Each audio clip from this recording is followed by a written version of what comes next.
Hello everyone. तो इस video में हम बात करेंगे एंगल्स के बारे में। तो चलिए स्टार्ट करते हैं।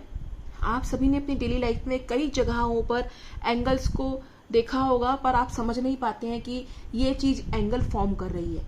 जैसे कि पिज्जा का स्लाइस है, जैसे कि क्लॉक की हैंड्स होती हैं, 2 हैंड्स होती हैं, उसमें भी एंगल फॉर्म होता है। जैसे कि अगर आप लैपटॉप ओपन करते हैं तो कीपैड और स्क्रीन के बीच में एंगल फॉर्म होता है। कोई सीजर्स आप ओपन करते हैं तो उसमें भी एंगल फॉर्म होता है। चेयर में, टेबल में, आइसक्रीम के कोन में और क्लॉथ हैंगर में भी एंगल हम बनता हुआ देखते हैं। तो चलिए इस वीडियो में हम बात करते हैं कि एंगल्स क्या होता है। आई होप आप सबको पता है कि रे क्या होता है। रे का हमें स्टार्टिंग पॉइंट पता होता है, पर एंडिंग पॉइंट हमें मालूम नहीं होता, वो रे होता है। जब भी कोई 2 रेज एक सेम पॉइंट पर आकर मिलती हैं तो वो एक एंगल फॉर्म करती हैं।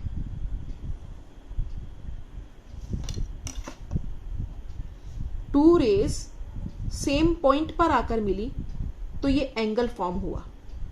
लेट्स से जो ये इसका ये सेम पॉइंट है, इसको हम एंगल का वर्टेक्स बोलते हैं और इन दोनों को हम आर्म्स बोलते हैं। लेट्स से इसका नाम हम ए लिख देते हैं, यहां हम बी लिख देते हैं और यहां पर सी लिख देते हैं। तो ये 2 आर्म्स हो गई, ए सी और ए बी, एक पॉइंट पर मिली हैं जिसका नाम है ए, और ये एक एंगल फॉर्म कर रही हैं। कितने डिग्री का एंगल है ये हम बाद में देखेंगे। तो ये 2 रेज ने एक एंगल फॉर्म करा जिसका कि नाम हम दे सकते हैं सी ए बी। तो नेम ऑफ द एंगल हो गया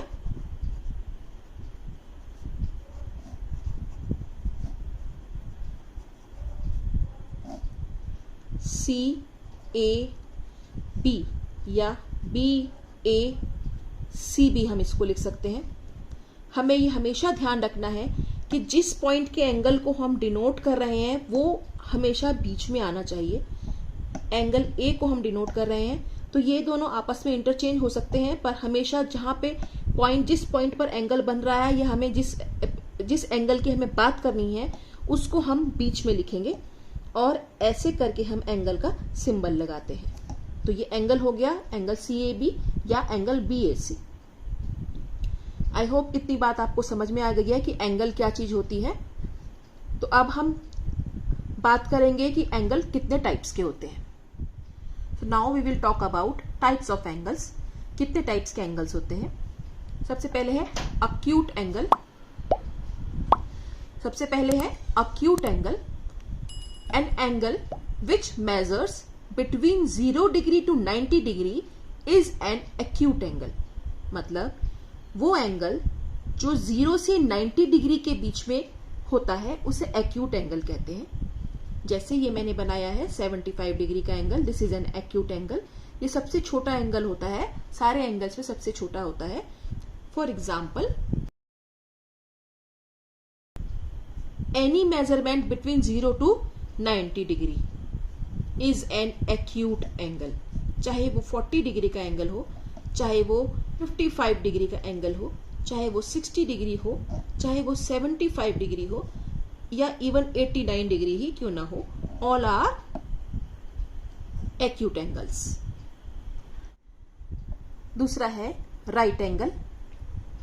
an angle which measures exactly 90 degree is a right angle. वो एंगल जो एग्जैक्टली 90 डिग्री का होता है उसे हम राइट एंगल बोलते हैं, हिंदी में समकोण बोलते हैं उसको। 90 डिग्री का angle is a right angle. So number 3 है obtuse angle. An angle which measures between 90 degree to 180 degree is an obtuse angle, जिसको कि हिंदी में हम अधिक कोण कहते हैं। तो वो एंगल जो 90 से 180 के बीच में होता है उसे हम ऑब्ट्यूस एंगल कहते हैं। यहाँ ये देखिए 2 रेज 120 डिग्री का एंगल बना रही हैं, तो ये एक ऑब्ट्यूस एंगल है। तो 90 और 180 के बीच में जो भी मेजरमेंट है वो ऑब्ट्यूस एंगल होगी। तो जो भी मेजरमेंट 90 से बड़ा और 180 से छोटा है वो ऑब्ट्यूस एंगल होगा। अब बात करते हैं स्ट्रेट एंगल की। An angle which measures exactly 180 degree is a straight angle. Means जो भी एंगल 180 डिग्री का मेजरमेंट का हो वो उसको हम स्ट्रेट एंगल बोलते हैं। यहां देखिए दोनों रेज अपोजिट साइड में है, एक दूसरे के अपोजिट और स्ट्रेट लाइन फॉर्म कर रही हैं, तो इसको हम स्ट्रेट एंगल कहते हैं। जैसा कि नाम से ही सजेस्टेड है, तो ये स्ट्रेट एंगल ही होगा। तो 180 डिग्री का angle is a straight angle. Now comes reflex angle, an angle which measures between 180 to 360 degree is a reflex angle. मतलब वो एंगल जो 180 से 360 के बीच में आए उसे हम रिफ्लेक्स एंगल कहते हैं। जैसे ये मैंने ड्रॉ किया है 270 डिग्री का एंगल है ये, तो this is a reflex angle. तो कोई भी मेजरमेंट जो 180 से 360 के बीच में आ रहा है वो रिफ्लेक्स एंगल का होगा, चाहे वो 181 डिग्री हो या 190 डिग्री हो, 270 हो, 200 हो, 250 हो, 305 हो, 345 हो, 359 हो, कोई भी मेजरमेंट हो 180 से 360 के बीच में आ रहा है तो वो एक रिफ्लेक्स एंगल होगा। अब बात करते हैं जीरो एंगल या कंप्लीट एंगल की। When an angles both arms overlap each other in same direction form zero angle और कंप्लीट एंगल। जब किसी भी एंगल की दोनों आर्म्स ये एक वन आर्म है, ये दूसरी आर्म है, सेम डायरेक्शन में एक दूसरे को ओवरलैप करती हैं तो 0 डिग्री या कंप्लीट एंगल फॉर्म होता है। तो किस अवस्था में, किस कंडीशन में 0 डिग्री होता है और किस कंडीशन में ये कंप्लीट एंगल होता है वो बात करते हैं।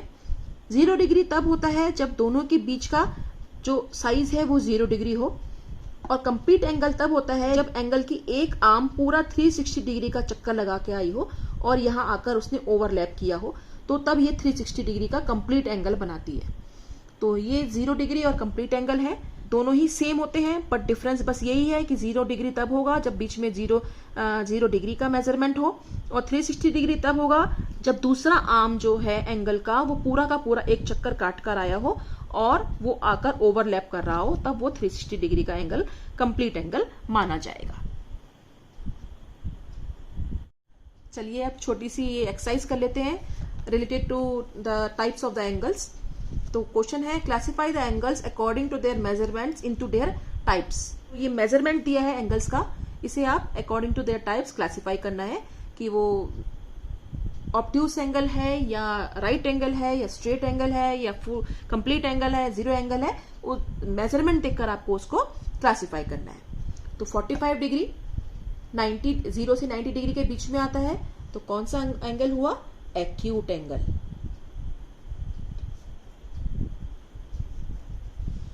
60 degree is also an acute angle क्योंकि वो 0 से 90 डिग्री के बीच में आता है।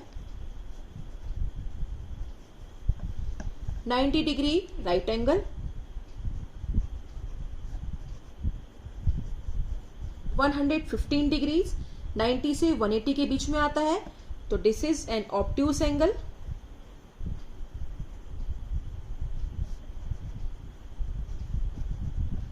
One 180 degree straight angle.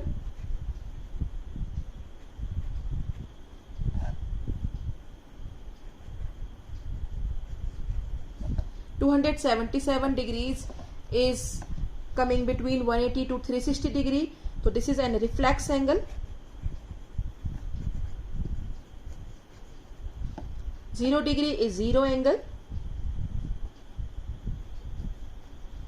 360 degree is a complete angle.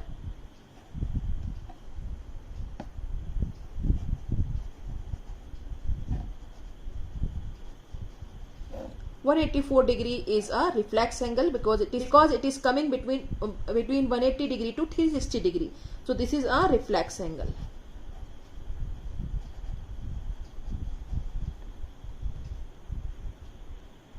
I hope आपको वीडियो पसंद आई होगी।